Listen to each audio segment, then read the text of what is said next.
एक बार एक राजा की सेवा से प्रसन्न होकर एक साधु ने उसे एक ताबीज दिया और कहा कि राजन इसे अपने गले में डाल लो और जिंदगी में कभी ऐसी परिस्थिति आए कि जब तुम्हें लगे कि बस अब सब कुछ खत्म होने वाला है, परेशानी के भंवर में अपने आप को फंसा पाओ, कोई प्रकाश की किरण ना नजर आ रही हो, हर तरफ निराशा और हताशा हो, तब तुम इस ताबीज को खोलकर इसमें रखे कागज को पढ़ना, उससे पहले नहीं। राजा ने वह ताबीज अपने गले में पहन लिया। एक बार राजा अपने सैनिकों के साथ शिकार करने घने जंगल में गया।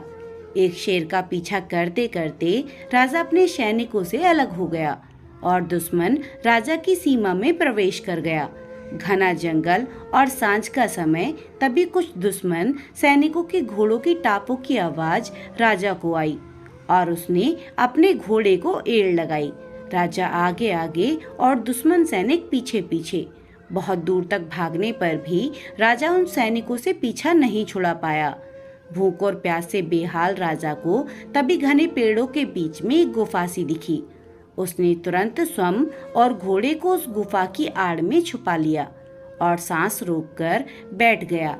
दुश्मन के घोड़ों के पैरों की आवाज धीरे धीरे पास आने लगी। दुश्मन से घिरे हुए अकेले राजा को अपना अंत नजर आने लगा। उसे लगा कि बस अब कुछ ही क्षणों में दुश्मन उसे पकड़कर मौत के घाट उतार देंगे। वो जिंदगी से निराश हो ही गया था कि उसका हाथ अपने तबीज पर गया और उसे साधु की बात याद आ गई। उसने तुरंत तबीज को खोलकर कागज को बाहर निकाला और पढ़ा। उस पर्ची पर लिखा था, यह भी कट ही जाएगा। राजा को अचानक ही जैसे घोर अंधकार में एक ज्योति की किरण दिखी। डूबते को जैसे कोई सहारा मिला हो। उसे अचानक अपनी आत्मा में एक अकथनीय शांति का अनुभव हुआ।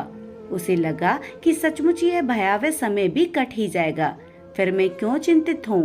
अपने प्रभु और अपने आप पर विश्वास रख के उसने स्वयं से कहा कि हाँ, यह भी कट ही जाएगा। और हुआ भी यही। दुश्मन के घोड़ों के पैरों की आवाज पास आते आते दूर जाने लगी। कुछ समय बाद वहाँ शांति छा गई। राजा रात में गुफा से निकला और किसी तरह अपने राज्य में वापस आ गया। दोस्तों, यह सिर्फ राजा की कहानी नहीं है, यह हम सब की कहानी है।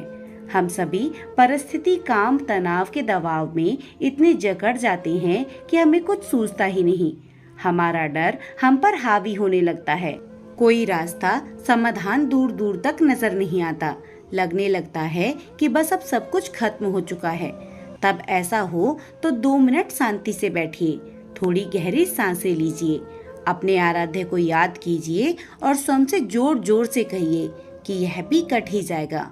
और आप देखिएगा, एकदम से जादू सा महसूस होगा और आप उस परिस्थिति से उबरने की शक्ति को महसूस करेंगे।